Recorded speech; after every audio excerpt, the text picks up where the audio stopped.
All right.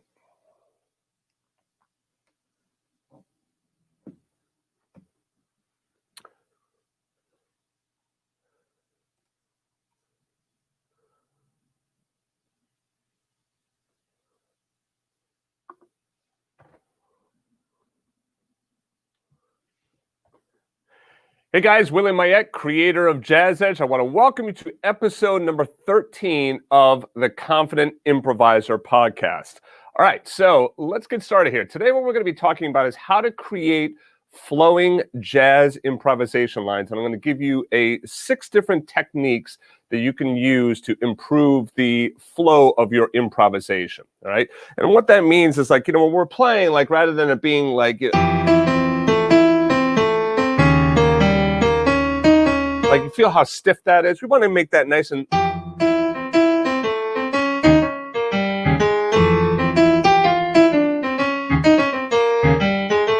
We want to start to get those lines more flowing, more even, and just feeling more relaxed. These techniques are going to help you today, all right? So, first of all, who's this podcast for? This really goes in conjunction with the Confident Improviser program over at Jazz Edge. So if you're a member of that program, these podcasts kind of follow along with the exercises. And if you're looking for a video replay or you want some more information on the Confident Improviser, just go back to theconfidentimproviser.com. All right, so how to create flowing jazz improvisation lines. The first thing you need to know is that you have to know your chord tones in order for this to work. If you don't know your chord tones, then you have to start there, and I would suggest checking out my Piano Essentials program for that. So now when I say chord tones, I say like, okay, if I'm asking you what's an F major 7th chord, you should be saying F, A, C, and E natural, okay? If I say E flat 7th chord, you should be saying E flat, G, B flat, D flat, all right? If that is confusing to you or you do not know that, then you want to make sure you go through Piano Essentials and really focus on those chord tones so you learn those chord tones. Why is that important? It's important because when we improvise, we can utilize chord tones in our improvisation, and it's always going to sound good. So isn't that awesome to have a technique that we can use? It's always going to sound good when we improvise, and they're always going to work. All right, so maybe you don't believe me, so let's pull up iReal Pro here, and let me put on, this is just the first 2 measures of Days of Wine and Roses. Take a listen just using chord tones.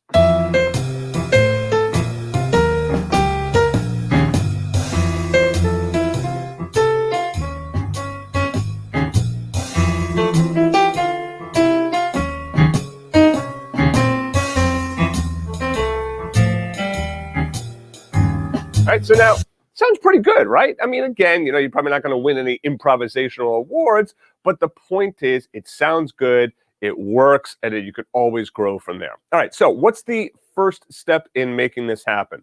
The first step is you have to pick your starting note and your target note. Now, one thing that I like to do when teaching improvisational lines and kind of thinking about improvisation is that there's always a start and there's always an end. Okay, so you want to think of your improvisation lines like a sentence. Like, I just said that sentence. I'm going to go to the movies with my friend. Okay, well, there's my sentence. I had a starting part of it. I had an ending part of it. And then we also know that if we, do something like that. I start a sentence and then I don't finish it. Well, that feels kind of weird, doesn't it? It's like, well, whoa, what were you going to say? So we need to hear the beginning part and we need to hear the end part. We need to hear a full thought, and that's what we're trying to do with our improvisation. If we don't think about the starting note and the ending note, then we might be starting or ending on a note that's not going to sound all that great. Let me give you a quick example of that. So here's Days of Wine and Roses again. Listen to this.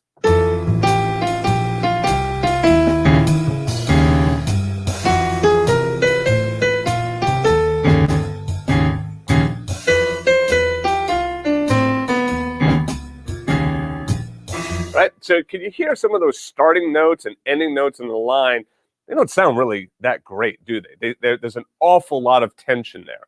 So when we're talking about starting notes and target notes or ending notes, think about chord tones. So you see what we have going on here right now is we're starting on the 3rd of F, and we're going down to the 7th of E flat. Now, don't worry, if you can't see the sheet music, all of the sheet music is going to be available for Jazz Edge members right in the Confident Improviser program. So you can just go ahead, log in, and download all of this sheet music. All right. So right now in the right hand, I'm starting on the third of F, which is an A, and then I go down to the flat seventh of E flat, which is D flat. So I just start with that. Very, very simple. Okay. All I'm trying to do is just create a very simple line. So here we go.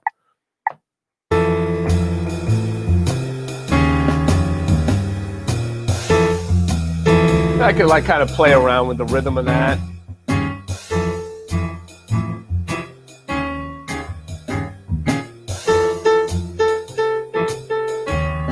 All right, so good. So now I know where I'm going to start my line. I know where I'm going to end my line.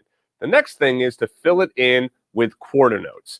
So in the F major seventh measure, in the first measure, remember we've got two measures going on here, one measure of F major, one measure of E flat 7. So in that F major measure, I'm going to fill it in with F major seventh chord tones. And what am I doing here? Starting on the A, which is my third, I go down to the root, the seventh, which is E, and the fifth, which is C. All right, so A, F, E, C. That's all right from my F major seventh, a block chord, seventh chord. Okay, so the third, the root, the seventh, the fifth, and then it resolves nicely up to that flat 7 of E flat. Now, still just quarter notes, but now we're trying to get somewhere.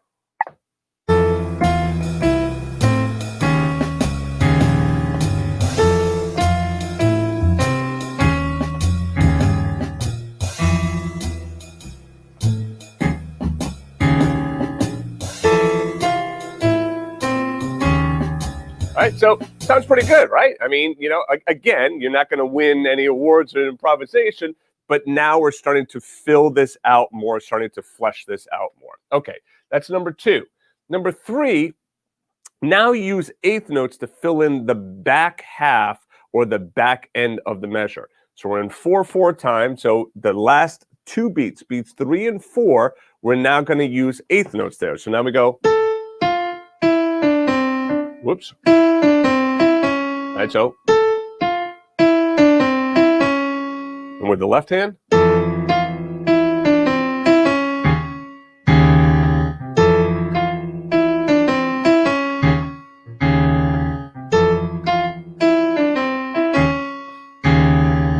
Okay, so now you can hear that we're getting a little bit more motion going on.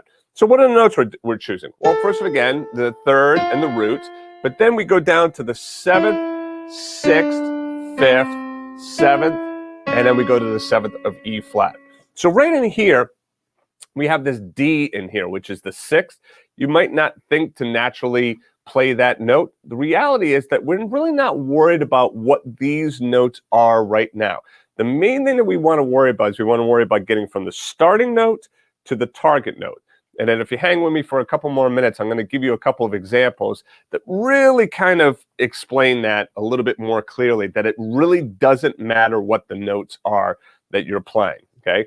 Of course, we take that with a grain of salt. Of course, the notes that you play have meaning to them, right? It's not like you can just simply play anything. But the idea is that so many times students worry so much about the notes and they're less worried about the flow. And I'm going to show you how even playing notes that we would think that would be wrong, if you play them with good flow, it still sounds good. All right, so this is the third exercise here. Just try filling in the back half of the measure with some eighth notes, right?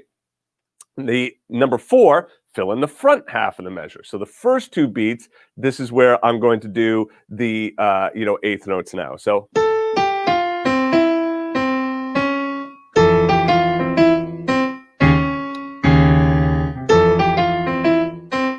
And here I'm playing the 3rd, the 9th, the root, down to the 5th, and then I go back to the 7th, the 5th, and then I go to the 7th of E flat.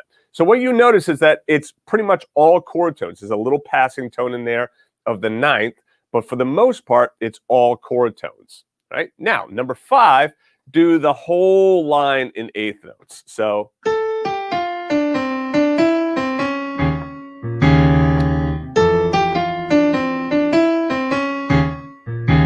Okay, so here we have 3, 9, root, 6th, 5th, 6th, 7th, to the 5th, and then to flat 7 for E flat.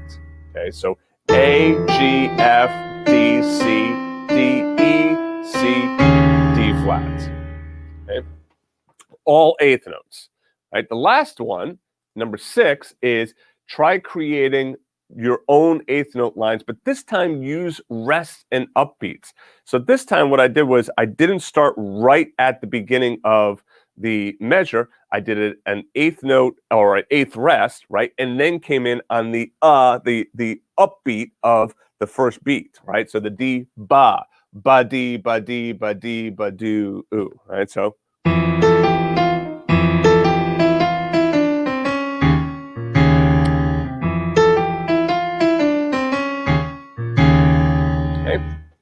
now here, you notice that I'm starting on this chord tone, right? The A, and then it kind of goes down to the 9th, then to the 7th, then to the root, okay?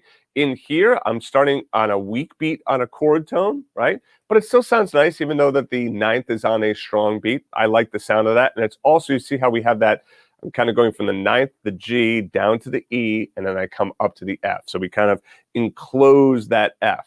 And the rest of this, F, E, D, C, kind of walking right down that F major scale, and then moving right to the E flat 7, the 7th. All right, so now you got these six different techniques. What is it that we're really trying to do? Okay, I can sum it up for you right now. We're trying to get from here to there, right? Trying to go there to there, and we're trying to fill in the space. Now, the techniques that I'm giving you here is a way to like really kind of codify it and make it a little bit easier for you to be able to approach filling in that space if you've never done it before. But if you have a little bit of skill or you just want to try winging it, then what you could do is just simply put on the iReal Pro track or put on a backing track, and then you just kind of play and see how many lines you can come up with going from there to there. Now, what you're going to notice is that you will get kind of jammed up, right, with your rhythm. Right, so let me give you, let me play it and give you some examples as I play it. So here's an example of getting jammed up. Well, I wasn't able to get it right on the beat, right? So I got to make sure I get there on the beat. So, you know, I had to kind of jump down there with my thumb, right? So let me try it again.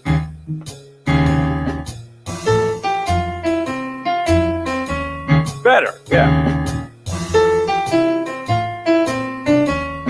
Good. Whoops. We ended up ending. All right, let's try this again.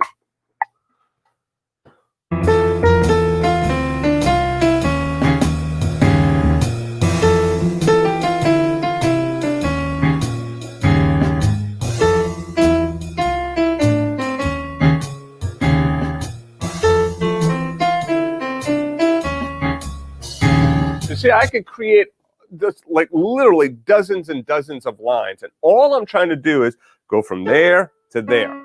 Why practice that, right? The question might be like, well, Willie, why don't I just practice improvising, going from F to E flat, and just kind of do whatever it is that I want to do? Those target notes, the starting notes, and especially the target notes, help to define your improvisational line, right? When you have those target notes, you have kind of like a foundation in place that then now you can start to build on top of.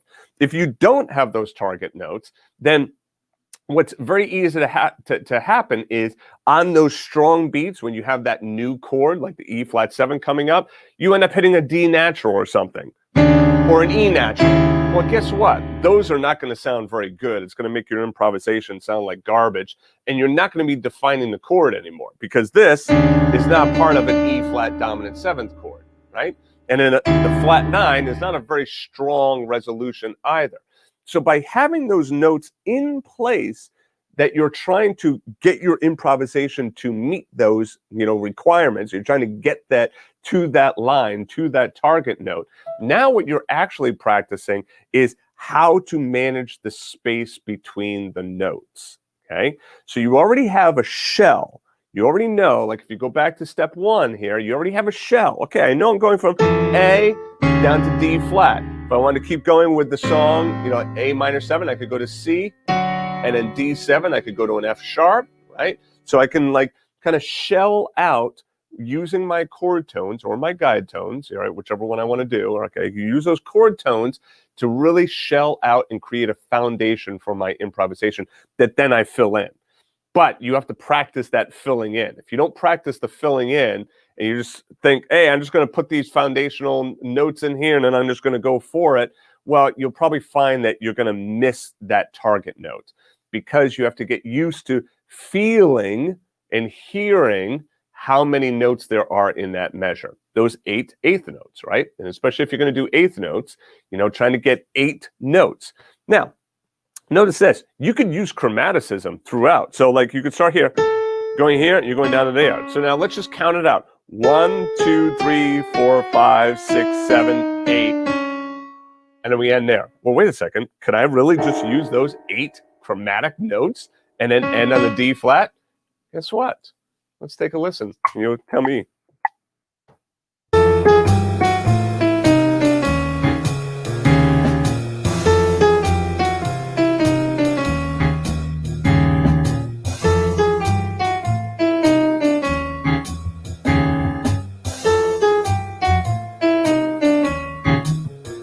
You bet. Works quite nicely, in fact, right? So now you have all these other notes in here, and you might say, well, wait a second. I'm playing a G flat. I'm playing an A flat, right? All on an F major 7th chord. How can that possibly work? It works because those are heard as passing tones. You're just kind of passing through them. The main tones, again, are that A down to D flat, A to D flat. What you fill in the middle really kind of matters less as long as you do it with good rhythm. So let me give you some other examples here, some kind of outlandish examples as well.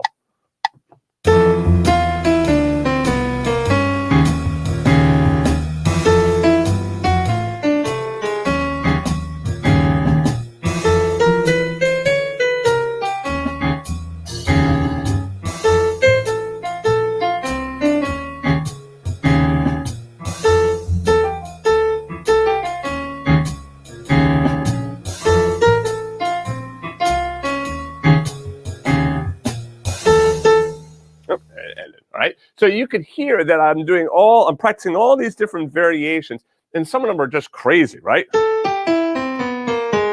Right? Like notes that you just wouldn't normally play over an F major 7th chord. But as long as you do it strong, and you start with your strong starting note, and you have a strong target note, guess what? It all works out in the wash. It all works out in the end, as long as you play it strong. Now, let's talk about what I am not saying. I'm not saying that you could just play a bunch of garbage and just be like, oh, wow, there you go. That's what I wanted to do, right? No. I mean, like, there always has to be a good musical sensibility. But the challenge when it comes to improvisation is that a lot of times we think it's really so much about the notes. Oh, it's all the notes that we're playing. What are the notes? What are the right scale? We don't think enough about the rhythm. We also do not think enough about the flow. Because remember, I've played several examples. I'm not going to bother to bore you with it now. But if I play with bad flow, but play all the right notes, it still sounds bad. But if I play the quote-unquote wrong notes, but I play it with good rhythm and good flow, it sounds okay. It doesn't sound, it doesn't sound great, but it doesn't sound terrible either. Right? Now, if we have some organization here in which we have some target notes, right? Starting notes, target notes, and then we start to fill in between there, now that organization, as you just heard it, right? It sounds good, right? You might not love every single line, but at least you're going to be able to get through the song and you're going to be able to put together a solo because you have these main kind of like buoys that you're getting to, these waypoints, as I like to call them, right? Like these are points in the map that, okay, we're going to go there, then we're going to go here, then we're going to go here, then we're going to go here. Now, what happens in between those points, it might be a great adventure, it might not be a great adventure. But the point is, as long as you get to those points, you're going to reach your destination. I also want to remind you that I have my new Standards by the Dozen course, which is going to be starting this week. All right. So if you're a member of Jazz Edge, you'll be able to take advantage of that course.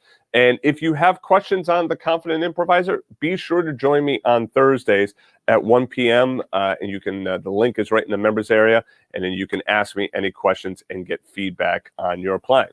All right. So anyway, that's it for me, guys. Thanks a lot, and I will see you soon.